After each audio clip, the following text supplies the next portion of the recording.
Bonjour à tous et bienvenue dans l'affiche de la semaine. Et oui, la Coupe du Monde est derrière nous, alors on reprend nos bonnes vieilles habitudes avec le retour de vos émissions favorites. Vous avez ainsi eu droit à un Culture Soccer spécial Coupe du Monde 2026 ce mercredi, place aujourd'hui au retour de l'affiche de la semaine. Alors pour ce 10e numéro, je vous emmène chez une des victimes de l'équipe de France en Russie, l'Uruguay. Car ce samedi à 20h, le Defensor Sporting accueille Danubio pour le compte de la deuxième journée du Clausura, le tournoi de clôture. Alors, vous n'allez pas y échapper, mais je le répète, c'est ce samedi à 20h, vous n'avez donc aucune excuse d'autoriser, en tout cas, vous connaissez désormais le refrain, aucune excuse concernant un souci de décalage horaire. Alors bon, je vous vois venir, pourquoi donc regarder ce match ? Vous le savez sans doute, lorsque l'on évoque un classico en Uruguay, le premier, et parfois le seul d'ailleurs, à venir à l'esprit est celui opposant Peñarol et le Nacional, un super classico dont je parlais dans l'épisode 8. Il existe cependant deux autres classicos très importants au pays. Le premier, c'est le Classico de la Villa qui oppose Rampla Juniors au Cerro et qui est le deuxième plus ancien, historiquement parlant, donc derrière le fameux Nacional Peñarol. Le second classico, donc le troisième si vous suivez bien, je vous ai un petit peu perdu mais c'est pas grave, c'est celui qui nous intéresse cette semaine et c'est aussi le plus récent, c'est donc celui qui oppose le Defensor Sporting à Danubio. Et c'est un classico que l'on surnomme le Classico de los Medianos. Alors pourquoi donc Medianos ? Tout simplement parce que ces deux équipes ne sont pas les deux plus grandes, vous le savez, c'est le Nacional et Peñarol, mais ne sont pas non plus parmi ce que l'on appelle les petites équipes du championnat d'Uruguay. En fait, elles sont tout simplement au milieu, elles sont moyennes, donc Medianos. Voilà, vous l'avez, c'est pas très original, mais vous allez voir, Defensor Sporting et Danubio ne sont pas des clubs anodins en Uruguay.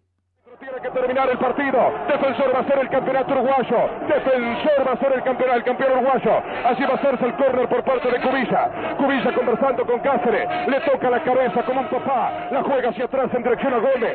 Gómez y Cubilla dueños de la pelota. Va a terminar el partido. Defensor va a ser el campeón. Atención, preparar la garganta. Cuerdas vocales al máximo. Va a haber un grito que salga desde el Francini. ¡Campeón! ¡Campeón!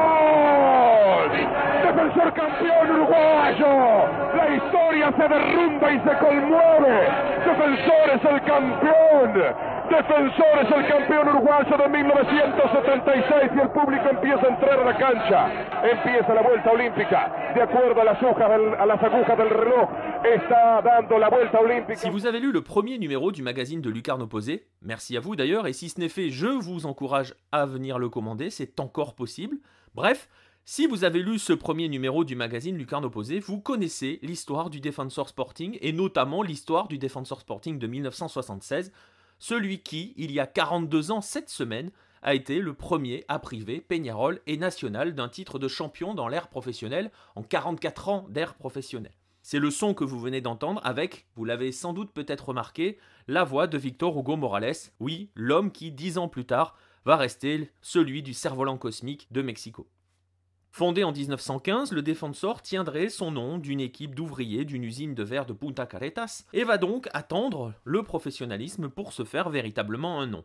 Il y a donc évidemment ce titre de 1976 qui précède d'une décennie le changement de nom en 1989 lorsque le Club Atlético Defensor fusionne avec le Sporting Club Uruguay, le doyen du basket uruguayen pour donc devenir le Defensor Sporting. Depuis le titre de 76, la Violeta, le surnom du club qui lui est donné par la couleur violette tout simplement de son maillot, un maillot qui a été imposé finalement à la fondation puisque c'était la seule couleur disponible et non portée par d'autres équipes de Montevideo. Depuis ce titre de 1976, donc, le Defensor en a décroché 3 autres, le dernier il y a 10 ans pile poil cette année, même si depuis le club a remporté l'Apertura l'an passé, mais donc n'a pas été champion en fin d'année battu par Peñarol.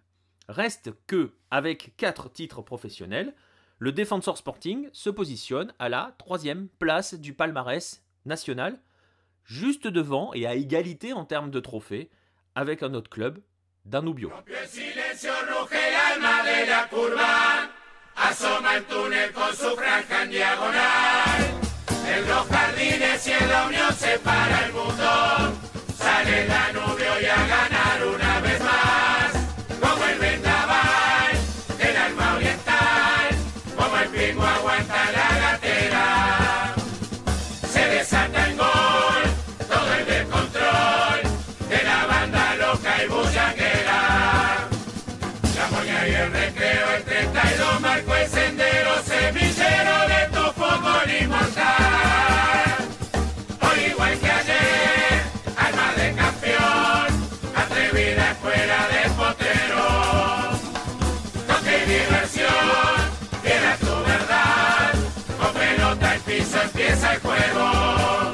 L'histoire de la Franja, surnom du club qui est lui aussi lié à son maillot, puisque le club évolue en blanc avec une diagonale noire, débute dans les années 30 du côté du barrio Maronias, où un groupe de jeunes, emmenés notamment par les frères Lazarov, Miguel et Juan, fils d'immigrés bulgares, vont créer un club. Tout va se passer d'ailleurs au sein de cette famille Lazarov, puisque c'est dans la maison familiale, celle de Doña Maria Minchev de Lazarov, qui donne aujourd'hui son nom au stade du Danubio, qui est plus connu par les intimes sous le nom de Jardines de Hippodromo. Bref, c'est dans la maison de Doña Maria que les gamins, qui sont alors entraînés par Jorge, le frère de Doña Maria, vont créer ce club qui en 1932 va prendre le nom de Danubio, après avoir été nommé Tigre, et en hommage donc aux terres natales de Doña Maria. Le club évolue donc, je le disais, en noir et blanc, mais à l'époque, les maillots étaient rayés noir et blanc façon Juventus, et il va adopter cette fameuse bande, cette fameuse frange, dès 1936.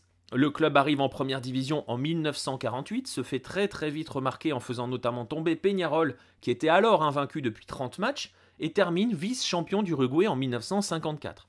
Il ne va connaître que 2 descentes, la dernière en 1970, et donc, comme le Defensor, 4 titres. Le premier en 1988, le dernier, l'un des plus fous probablement, en 2014 au terme d'un match disputé face à une autre équipe noire et blanche, les Montevideo Wanderers, match qui s'était terminé sur un résultat nul 2-2 avec une égalisation du Danubio à la 120e minute d'un ciseau de Mayada, un match joué à 9 contre 9 et qui s'était finalement conclu au tir au but, un match totalement fou qui était probablement l'un des matchs de l'année 2014. Alors vous connaissez désormais un petit peu mieux les deux clubs, il va rester donc une question: d'où vient cette rivalité? Pourquoi parle-t-on de Classico? Bon, en fait, ça fait 2 questions. On pourrait donc imaginer qu'il y a un parfum de lutte des classes entre ces deux équipes. Les deux quartiers d'où sont issus ces deux clubs sont assez éloignés et sont bien distincts. Vous avez d'un côté Parque Rodó et Punta Carretas pour le Defensor Sporting, qui sont des quartiers de classe, on va dire moyenne sup, et de l'autre côté Maronias, donc un quartier du nord-est bien plus humble. Mais en fait, il n'en est rien.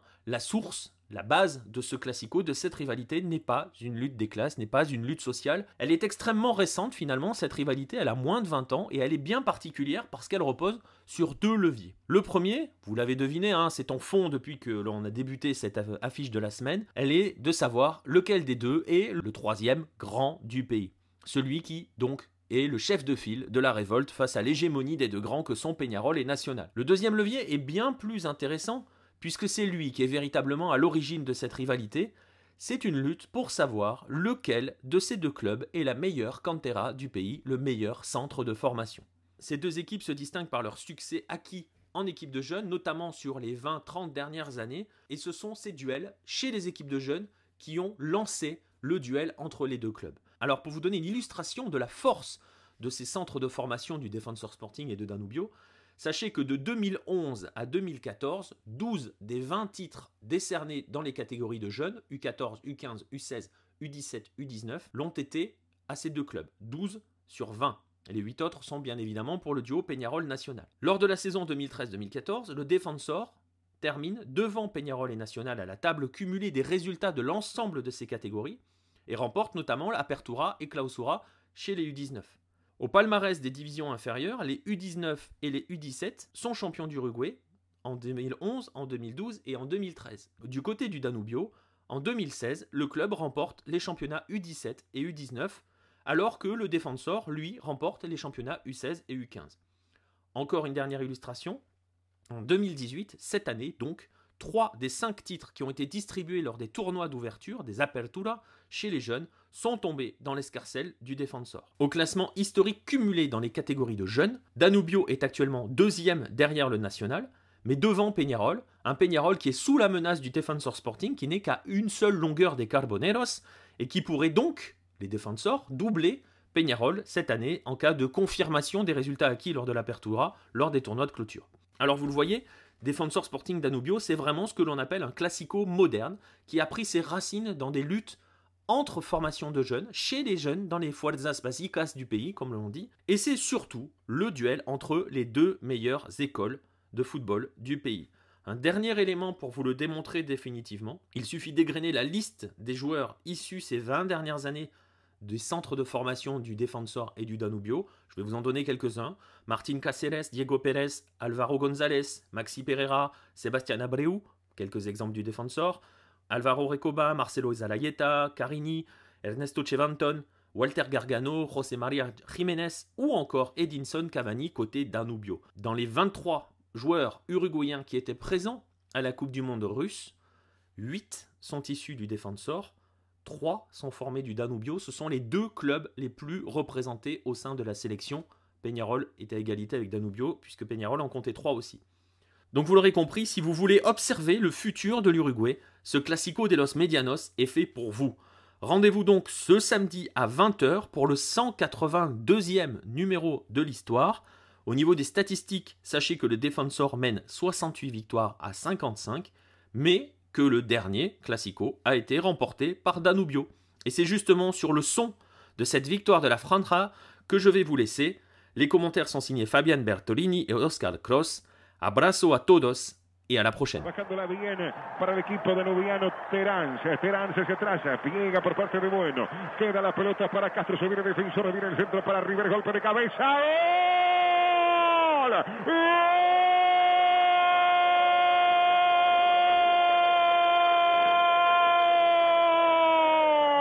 De Defensor Rivero, Germán Rivero la recuperó Castro y un centro extraordinario y el argentino sobre los 5 minutos el golpe de cabeza en área que hacer para Federico Cristóforo, un error en la salida de Danubio, lo paga caro en el amanecer del partido y desde la terraza el argentino Rivero, Germán Rivero, le está dando la victoria a Defensor Sporting de forma parcial 1-0. Y viene el Nacho González y entregan para la victoria, se ha parecido poco y otro vez con Nacho González. Tira la pelota hacia el medio, está quedándole la pelota para Ceperini para Nacho, está bien, viene el empate, viene Nacho, tiro, ¡gol!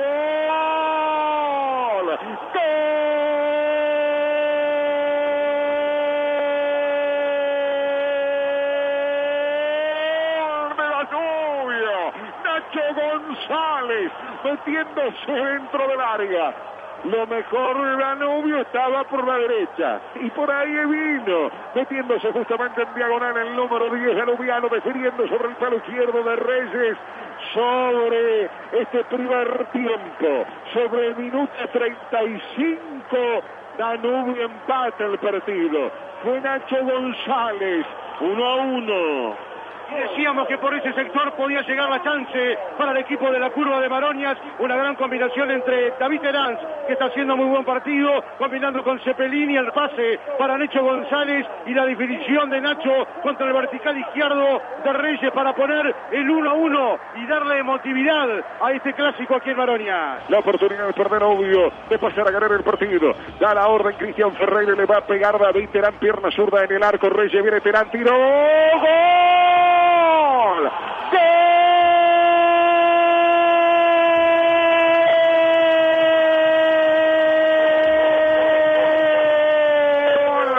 Danubio. David Terán, el palo izquierdo de Reyes. Pasa de largo Danubio en la tarde de Jardines del Hipódromo. Danubio 2, Defensor 1. Cuando en el segundo tiempo Danubio hacía más por la victoria.